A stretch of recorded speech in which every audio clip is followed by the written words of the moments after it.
I walked into 34 with the feeling that I'd spent too many years on a road that was never meant for me. 4 years at Cisco gave me experience, sure, but they also left a deep scratch I couldn't quite shake. The project I spent months preparing was pushed aside so management could fast track someone else's idea. I still remember the look on my former manager's face when he told me I didn't have the strategic vision to lead a major initiative. That sentence clung to me like a shadow, and it made one thing painfully clear. If I wanted to grow for real, I had to walk away from that place. Denver opened itself to me like a blank page. I moved here in the fall when the high altitude air was crisp, and the sky was so clear it felt like you could see layers of clouds stacked behind each other. In the middle of that fast growing city, Skyfort Labs stood out like a rising star in data security. The company was small but ambitious, focused on building smarter, more adaptive protection systems fit for an era where everything runs on data. Caleb Mercer, Skyfort's CEO, reached out to me personally. The moment I met him, I understood why investors couldn't look away. Caleb spoke with polished ease, painting the future like he had a direct line of sight into it.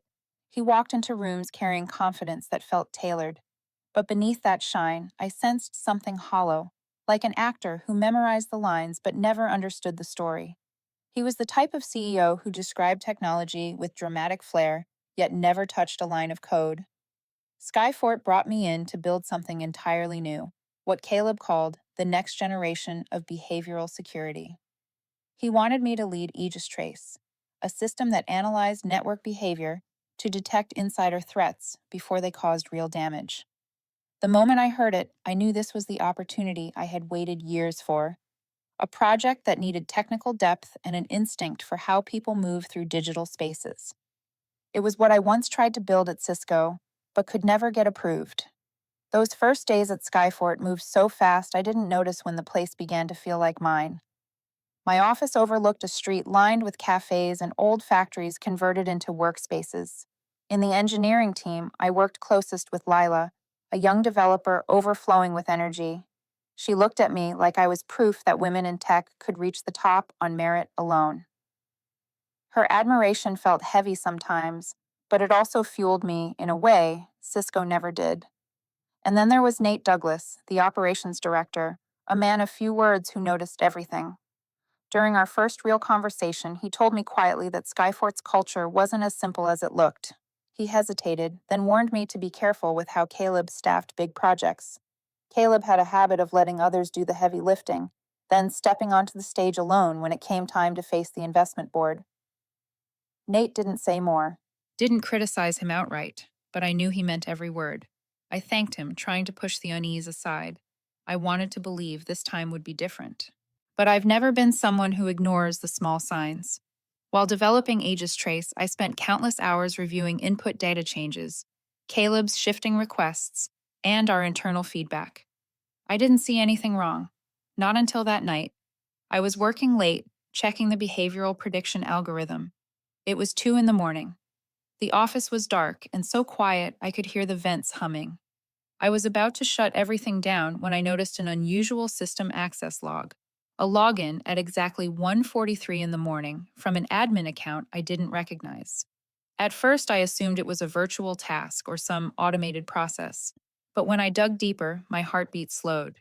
The access path led directly to the folder holding Aegis Trace's original architecture files, documents only I was supposed to manage. Someone had viewed them long after everyone left the building. For months, I'd brushed off the uneasy feeling, but staring at that timestamp, glowing pale on my screen, I knew something in the dark had begun to shift, and it was tied directly to the project I had pinned my future on. I sat there for a long time, watching the cursor blink beside the access log, realizing this wasn't just a new assignment. This was the thing that could decide everything for me, either in the best way or the worst. I sat there, the dim monitor lighting the room while my mind tangled itself in questions I couldn't answer. The feeling made me stop, breathe, and remind myself that every sign has a reason. If you're listening to this, maybe you've felt that same quiet alarm before when something doesn't add up and you're not sure what to trust. Tell me where you're listening from and whether you've ever found yourself in a moment like this. And if stories where intelligence speaks louder than noise resonate with you, follow along. This journey is just getting started. I returned to the office the next morning with a heavy weight in my chest, but I knew I couldn't let a single mysterious log file make me hesitate. I silenced my alarm, poured a cup of black coffee, and tried to steady my breathing as I powered up my machine. My job had not changed, and Aegis Trace was moving closer to the stage I had always imagined. A system capable of reading anomalies in internal user behavior with accuracy, sharp enough to unsettle even me. Every day, it collected more data, learning tiny movements, subtle interaction patterns that most traditional security tools completely missed. I could see its evolution in every new log and every automated report it generated. It was no longer just a theoretical design, it was becoming adaptive. Caleb seemed pleased with the pace. He started inviting me into more meetings, but not the usual ones. Some were held in his private room on the top floor, where only a handful of people he trusted the most were present. Other times, I would barely sit down before noticing a group of investors from New York or San Francisco already in the room, their eyes bright with interest as Caleb spoke about Aegis Trace's predictive capabilities. But one thing unsettled me. Whenever they asked about intellectual property, Caleb neatly cut the question off and shifted the conversation to the company's strategic expansion or global commercialization plans. I realized he was deliberately keeping me in a purely technical role, never letting me answer anything tied to authorship or ownership. Lila noticed it too. One late afternoon, while we were reviewing a new data set, she hesitated before asking whether I had seen how Caleb was trying to reshape the project to his benefit. I froze for a moment, surprised by her bluntness. She said that a few days earlier, during an executive meetup, Caleb had referred to Aegis Trace as the Skyfort Behavioral Intelligence Suite, as if the entire project belonged solely to him. The comment rattled her, and she wanted me to know before things went too far. I thanked her, though a cold line had already begun tracing itself down my spine. I had tried to believe Caleb simply cared about managing his image, but now I could see he was stepping across a boundary he had no right to touch. From then on, I watched every interaction more closely. Caleb began checking my access lists, asking casual sounding questions that were really attempts to see what design files I kept. One day, in an overly pleasant tone, he suggested the company was updating employment contracts, and I should consider signing the new version. When I pressed for details, he only smiled and said a few clauses were being refined for future strategic projects. His gentle tone put me on high alert. I had been in this field long enough to know contracts were never refined at random. One evening, after the team left, I decided to review all storage logs from the past 6 months, starting from the week I wrote the first lines of code for Aegis Trace. I wanted to see if the log I found the night before was an outlier or part of something bigger. And I was not wrong. There were not one but 5 unauthorized access attempts, all between midnight and 3 in the morning. I opened each log, reading every line carefully. The first intrusion happened during my second week at Skyfort before the project was even officially introduced. The third occurred on a night I distinctly remembered Caleb leaving late after a closed-door meeting. I stared at the screen, feeling myself pulled back to those Cisco hallways, where my work had once been quietly watched, then quietly taken. This was no longer vague anxiety. It was a clear sign. Someone was tracking every move I made, and that someone had enough power to hide their intention for months. I stood up, walked in circles to calm myself. If Caleb truly intended to seize Aegis Trace, I needed to prepare for the worst before it happened. And I could not confront him directly. If I faced him head on, I would lose. He had the board, the lawyers, and the authority of a chief executive officer. I only had my mind. But maybe that was enough. I sat back down and opened my editor. In that moment, the idea of a protective layer outside Caleb's reach appeared in my mind fully formed, as if it had been waiting there the whole time. A counter-surveillance framework buried beneath Aegis Trace's core, something that could record every unusual access, every unauthorized modification, every sign of data manipulation. Not a system meant to hurt the company, but one meant to protect the project from the very people trying to claim it. I called it Mirror Lock, and I knew the moment I created it that nothing would ever be the same. I started building Mirror Lock that same night. The office doors were locked, the lights had already shut off on their schedule, and the only glow left was the blue light from my screen on my face. I did not want anyone to know what I was doing, so I worked under a test account not linked to any official workflow. I knew that if Caleb checked the change history or access logs, everything would look perfectly ordinary. Mirror Lock had to exist like a shadow beneath Aegis Trace, waking only when someone intruded or made an unauthorized modification.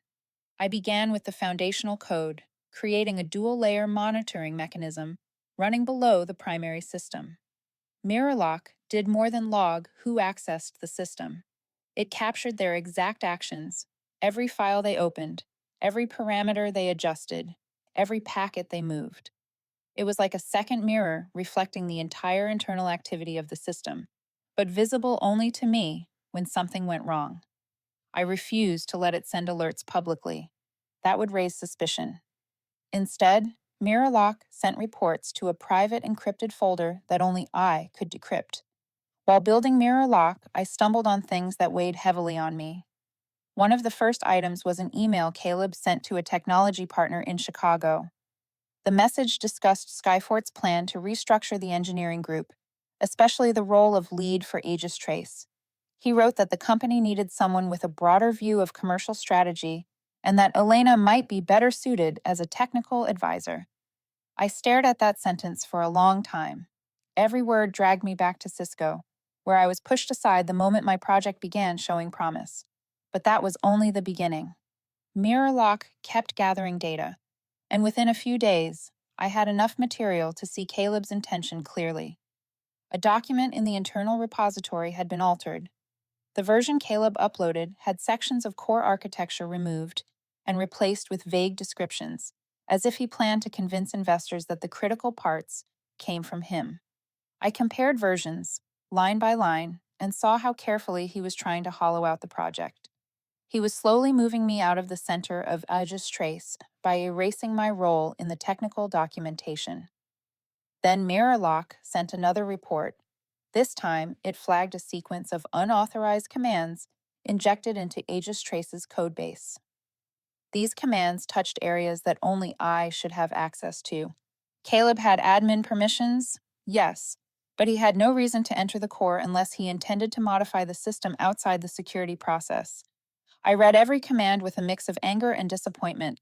Some were sloppy, almost as if he only meant to cloud the origin of key fragments of code. Others were subtle, packaged to look like standard optimization requests. Without Mirror Lock, I might never have noticed. I stopped typing and leaned back, holding my head in my hands. My mind flashed to my old Cisco office. I remembered the final meeting. A male colleague presented the idea I had spent weeks developing. My manager is sitting there, never mentioning my contribution, praising him instead for simplifying the solution. The feeling of being erased from my own work was something I had sworn I would never experience again. I asked myself whether I was stepping into the same loop, but I was not the same person anymore. I have experience now, instinct, and the ability to protect myself in ways I did not have back then. I looked at the screen and reminded myself that Mirror Lock was not designed to hurt the company or destroy Caleb. I did not want Skyfort to fail. I had poured too much into this project, and I respected the people working hard here. Mirror Lock existed to protect Aegis Trace from being twisted into something it was never meant to be, from being used as a tool for someone's personal gain. I was not fighting against the company. I was guarding its true value. In the days that followed, I continued refining Mirror Lock. I strengthened its behavioral detection, added a contextual analysis module so it could understand the intent behind each access command. And with each new report Mirror Lock sent, I felt myself walking deeper into a tunnel with no way back. I knew the truth it captured could never be erased, and someday all of it would have to come into the light. I had just finished editing an important block of code when a notification from the internal calendar popped up. An unscheduled meeting had been added for the next morning with a simple title, Meeting with Attorney Avery Ross. The requester was Caleb. I stared at that line for a long time. This was no longer suspicion. This was the first real signal that Caleb was preparing to act. I saved all my files, shut down the screen, and sat still in the dark, knowing the next chapter of the story had already begun. I walked into the meeting room the next morning, ready for anything, but I still didn't expect Caleb to move this fast. The moment the door closed, I could tell this wasn't like any normal meeting. There were no greetings, no polite small talk. Caleb sat at the head of the table, fingers interlaced, while attorney Avery Ross flipped through a thick stack of documents in front of her. One look at her expression was enough to tell me this meeting had a script. Caleb motioned for me to sit, then slid the folder toward me. He cleared his throat, trying to sound casual, but his voice was stretched thin. This is the new intellectual property agreement for the company's strategic projects. He paused for half a second, waiting for a reaction. When I didn't give him one, he kept going. I know the terms look long, but this is just a formality. I almost laughed. Not because anything was funny, but because it was so transparent. Even Avery looked up, her eyes emotionless, but clearly familiar with this scene. Lila, who had been asked to take notes, glanced at Caleb as if he had just tried to sell her an old car at the price of a new one. Only Caleb failed to see how clumsy he sounded. Avery began reading the clauses. Her voice was steady, but every word pierced through the room. The new contract stated that all creations, designs, code, and ideas developed during employment would belong entirely to Skyfort, regardless of whether they originated before or after joining. I knew this clause too well. I had seen it at Cisco and understood when leadership reached for it. Someone was about to be replaced. Caleb leaned forward with the confidence of a man who believed I wouldn't push back. As he talked about necessary structural changes and optimizing the engineering team's roles, I mentally pieced together everything Mirror Lock had revealed. Pretty words, empty meaning. When Avery reached the section that required transferring full ownership of Aegis Trace to Skyfort, with no acknowledgement of authorship, I closed the folder. I told him I could not sign. No explanations, no excuses, just one sentence. And that sentence changed the entire room. Caleb's smile disappeared instantly, sliced off like a thread. He leaned back, his face cooling by the second. I thought we agreed that this project belongs to the company. I answered that the company's assets and the creator's work are not the same thing. My voice stayed even, but the meaning wasn't subtle. Caleb tilted his head, feigning disappointment. Elena, he said softly, sharp as metal, I don't understand why you're resisting. This is when we need unity. You're making this harder. I let him finish. I knew this was the part he had to perform before turning the page in his plan. And just as I expected, his tone snapped from gentle to cold. You are being uncooperative.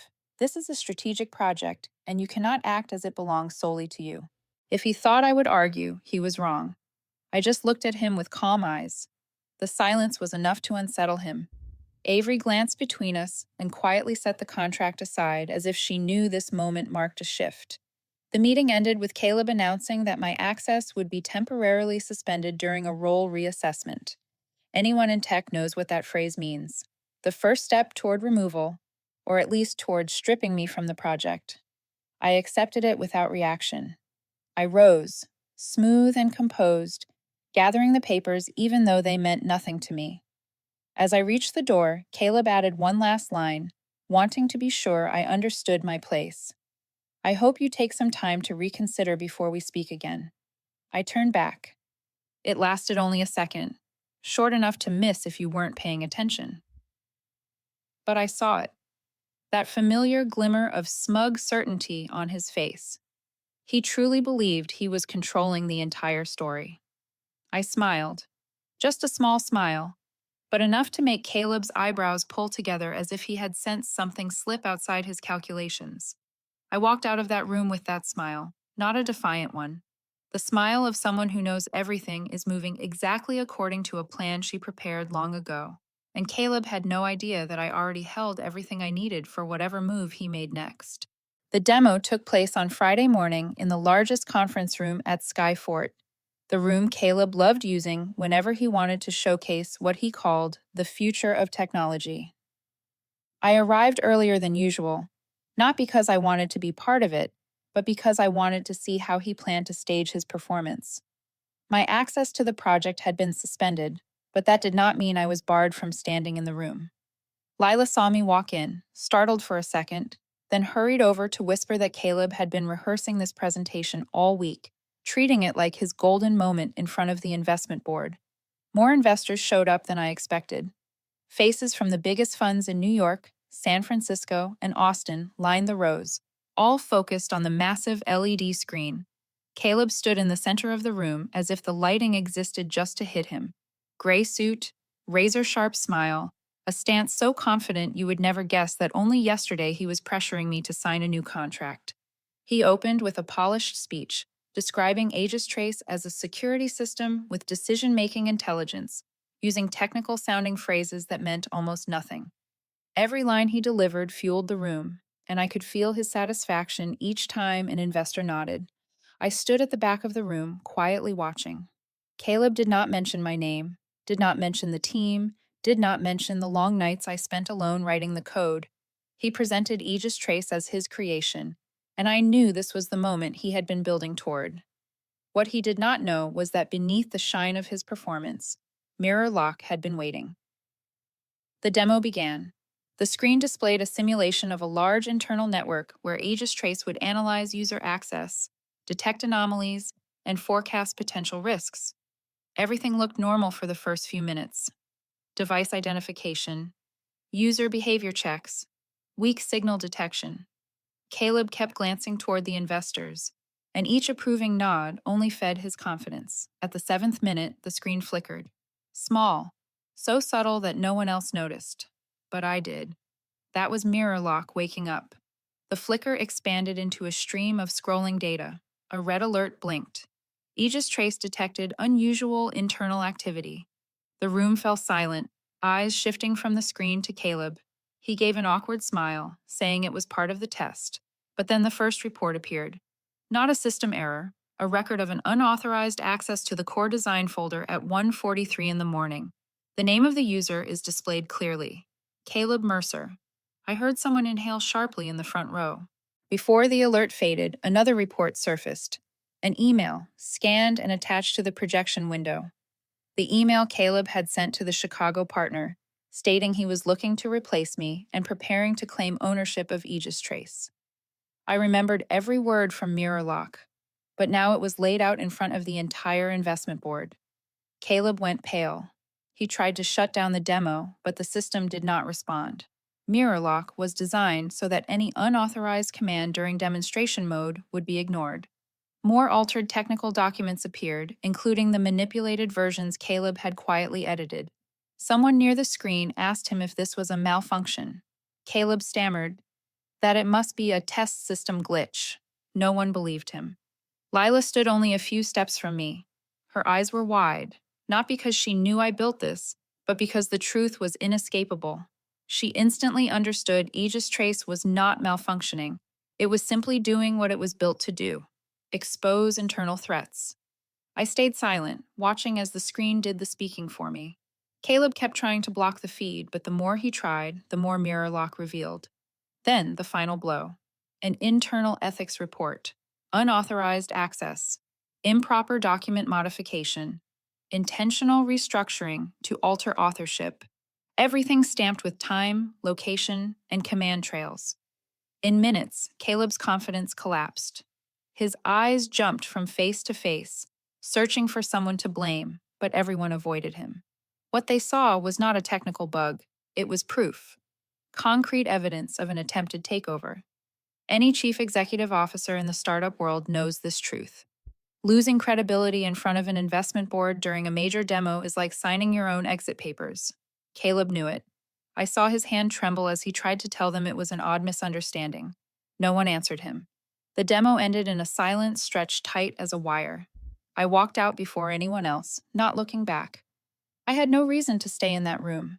All I wanted was distance from the weight of that silence. I knew Mirror Lock had completed its first mission. That night, exactly at 10, my phone rang. I saw the caller ID and felt no surprise. Caleb. His voice tried to stay steady, but the tremor underneath told me everything. We need to talk immediately. I need you to come to the office. I did not answer right away. I let the vibration continue for a few extra seconds, as if time itself was asking whether I was ready for the next move. I arrived at Skyfort at almost 10:40 that night when the entire building had fallen silent. Only the conference room on the 3rd floor was still lit. I walked in and found Caleb standing there, his suit still in place, but his tie loosened, hair messy, eyes restless. He was trying to look calm, but everything about him betrayed panic hiding under a thin layer of confidence. Avery was not there. It was just Caleb, me, and the heavy air of someone trying to control a disaster he no longer understood. He got straight to the point. Elena, we don't have much time. The demo will be repeated tomorrow morning. I need you to fix the system tonight. Aegis Trace is malfunctioning. I sat down, set my bag aside, and looked directly at him. What malfunction are you talking about? My voice was steady, almost detached. My calmness threw him off. He repeated slowly that Aegis Trace had triggered false internal alerts and misidentified normal behavior as a threat. I tilted my head. Interesting. Who accessed the system at 1:43 in the morning? Caleb swallowed hard. He had not expected me to say it out loud. He stepped toward me, trying to regain control. That doesn't matter. We need to focus on tomorrow's demo. The investors have high expectations. If they are disappointed, it will be a devastating blow to the company. I didn't respond immediately. I let the silence stretch until the sound of the ceiling fan became louder in the room. Then I spoke.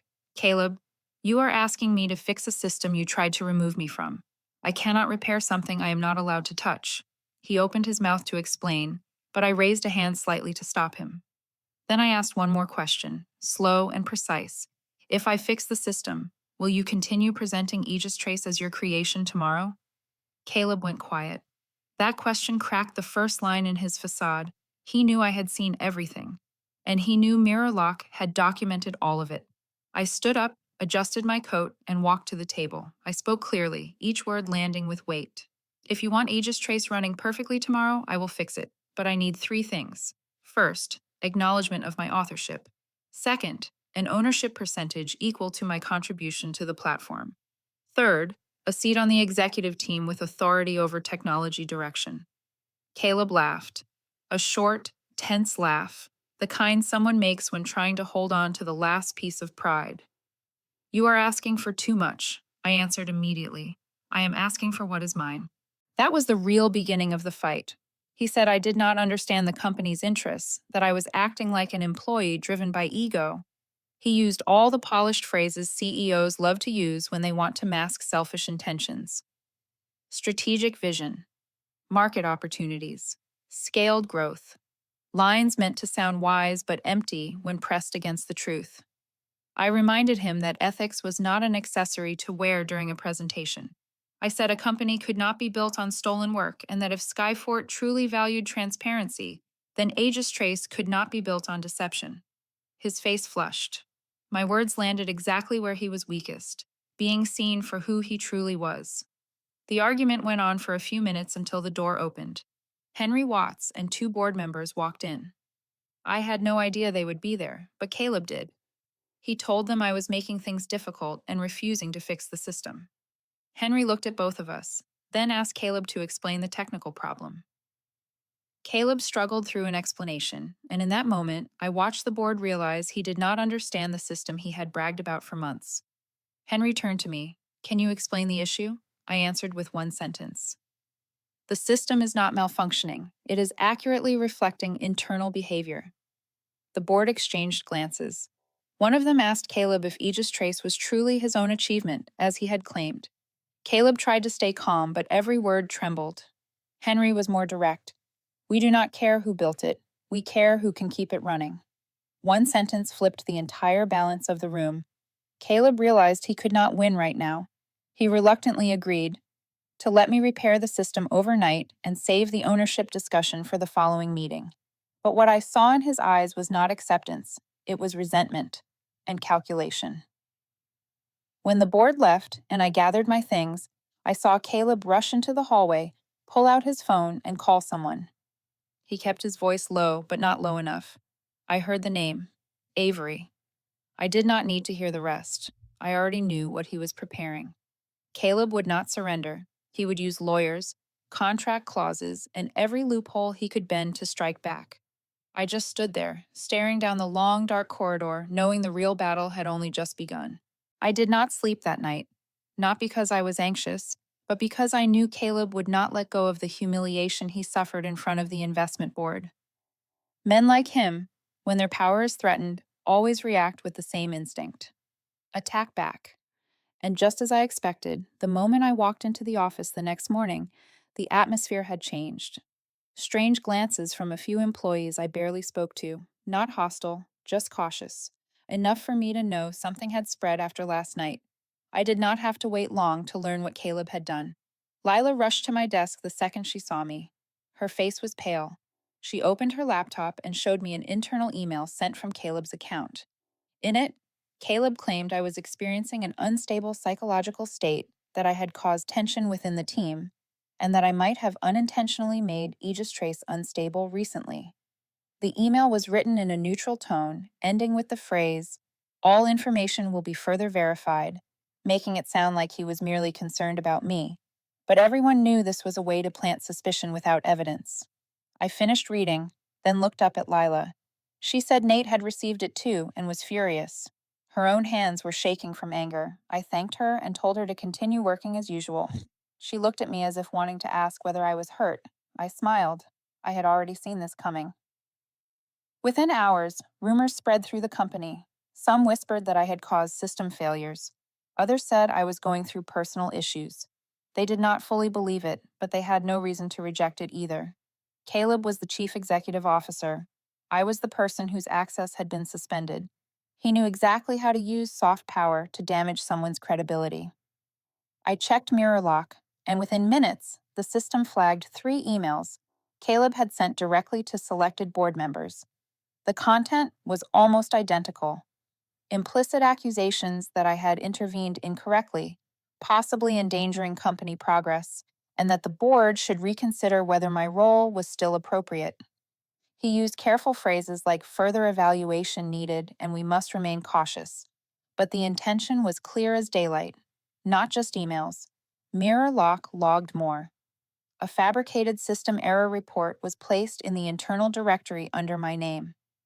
The document looked technical, but anyone experienced would see it had been slapped together in a hurry.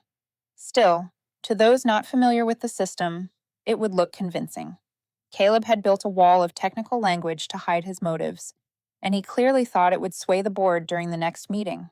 That evening, I received a message from Nate. Caleb was lobbying 2 long-standing board members, both conservative and resistant to change, to push me out of the project. Nate could not intervene, but he wanted me to be ready. I thanked him, then turned off my phone to focus on Mirror Lock. I knew the biggest confrontation was approaching. The decisive meeting was scheduled for Monday morning. I walked into the conference room and found the entire board present, along with Caleb, standing near the presentation screen as if he were leading the session. He started immediately, listing the issues he claimed I had caused: the internal email, the fake report, the stories he had constructed, all delivered as if they were undeniable facts. Some board members nodded, not because they believed him completely, but because they disliked instability, and Caleb was offering them a neat explanation. I did not interrupt him. I let him speak until he ran out of room to twist the story. When he finished, I asked one question: why is the person recorded accessing the Aegis Trace core in recent logs? Caleb's face drained of color, though he tried to stay composed. He said it was a normal leadership check, that he had the right to access everything in the company, and that his actions were for a greater good. I nodded, then said I would let the system answer for itself. I opened my laptop and connected Aegis Trace to the display. Caleb jumped up, trying to stop me from linking the system to the meeting, but Henry raised a hand and told him to sit down. I ran a single command. Aegis Trace initiated a real-time behavioral analysis using internal data. For a few seconds, the screen looked normal, showing the familiar risk assessment graphics. Then the system froze. A notification window opened. The first line was enough to silence the entire room: high-risk insider threat. Beneath it was the name Aegis Trace had identified: Caleb Mercer. No one breathed. No one moved.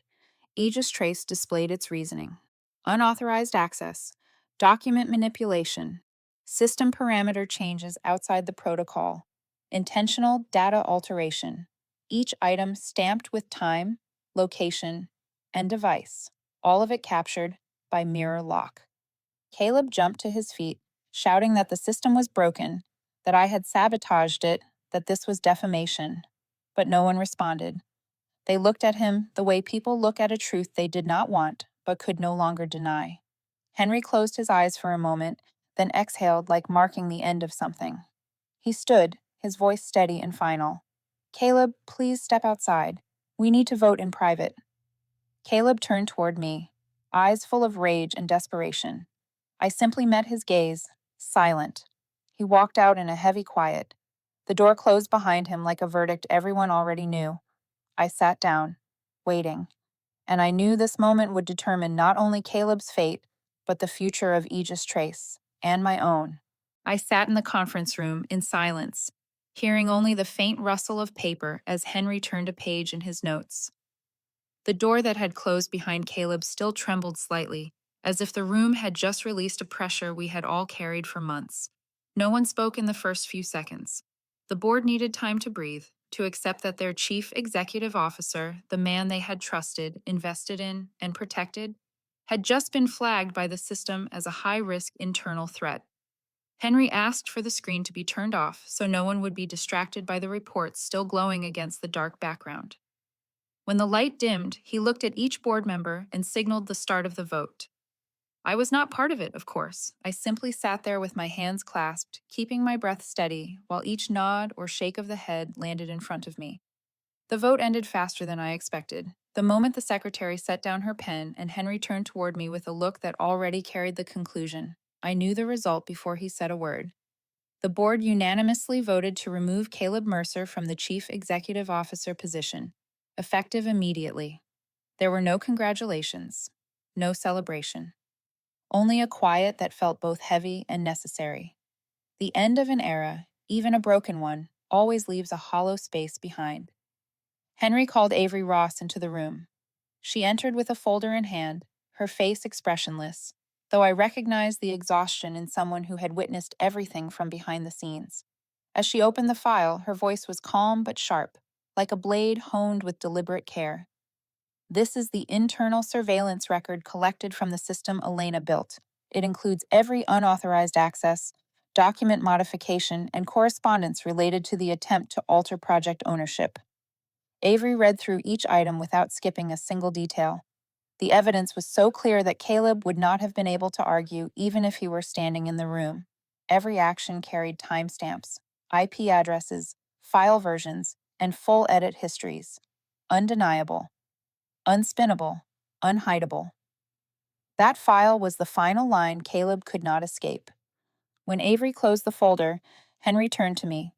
"Elena, we would like you to take over the position Caleb has left behind, Chief Technology Officer of Skyfort. And," he paused for a second, choosing his words carefully, "we are also offering an additional role, co-founder." I did not answer immediately, not because I was unsure, but because those words struck through the years behind me like a flash of light.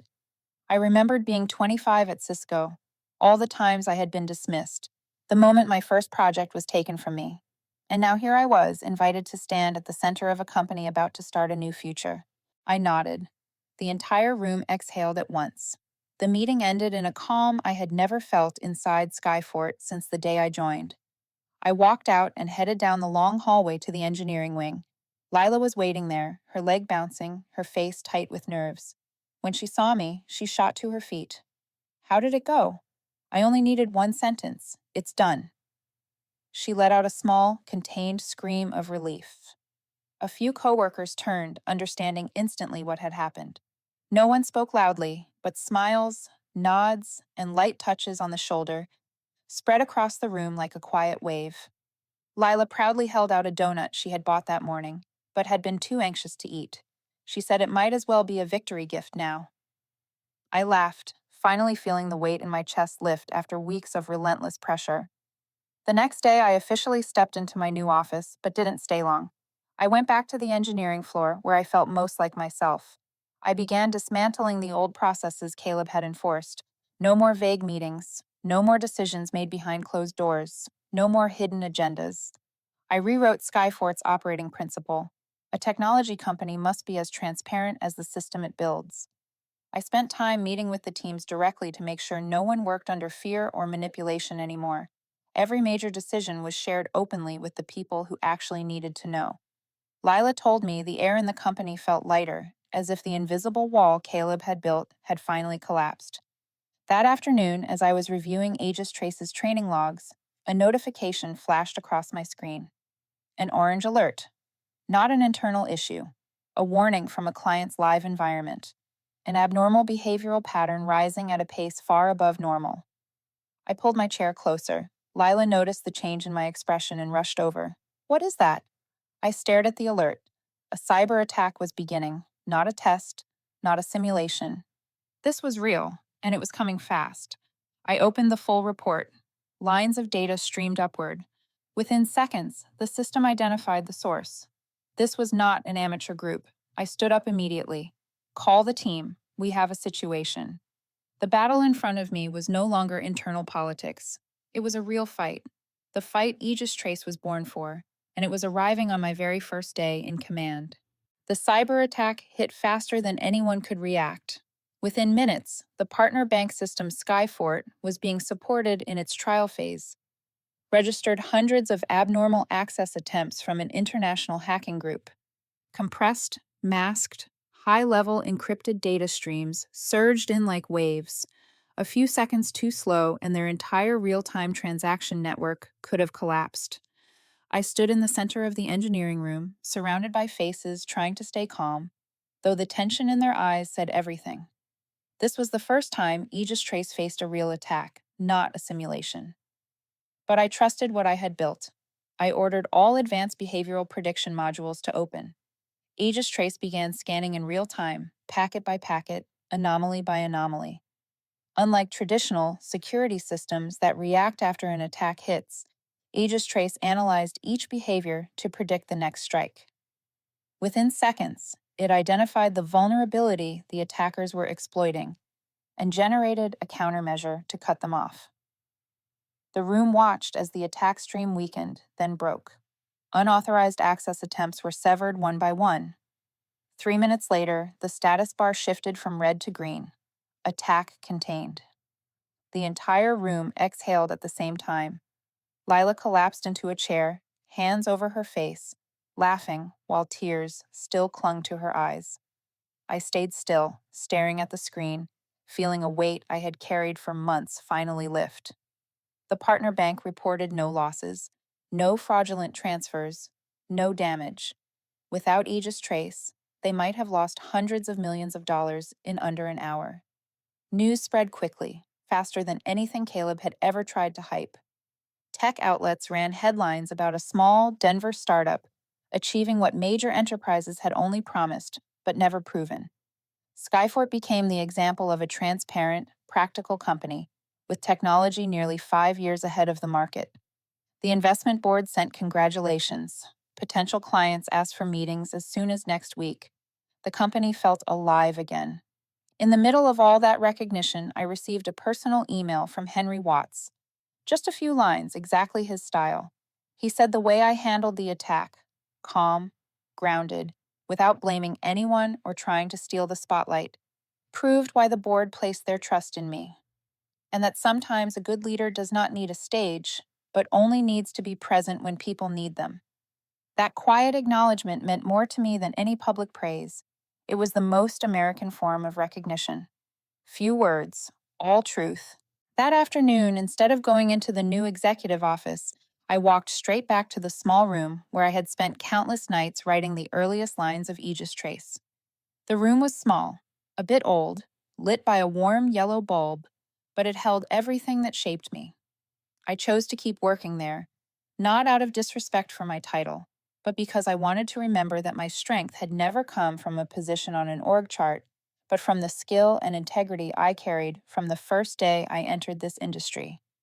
The door opened, and Lila walked in with a stack of new test reports. She smiled, lighter than she had been for weeks. "I want to show you something," she said. "The new demo ran so smoothly, I think it's more confident than I am." I laughed and sat in my familiar chair. She stood across from me, hesitating for a moment before saying something unexpected. "You know, I used to be scared of this industry. Too many stories of women being pushed aside, having their work taken, but watching you stand your ground, watching you choose not to burn everything down, but to protect what mattered. I think maybe integrity can still win. I did not answer right away. Words like that do not need replies. I placed my hand on the document she gave me, knowing this journey was not just about me. It was also about people like Lila, who needed to see a different kind of example to believe in their own future. After she left, I opened Mirror Lock.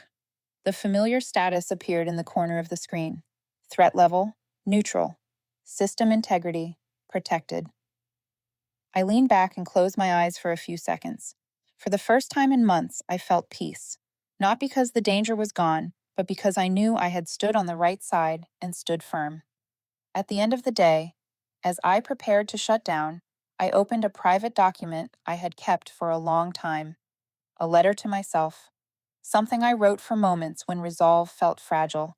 And today, I added a new line: you cannot control what others choose to do, but you can always control how you rise. And when you rise, make sure you do it as the person you want to become. I saved it, closed the file, and stepped out into the Denver evening light, where one chapter of my journey had closed and another had begun. Quieter, stronger, and finally, right.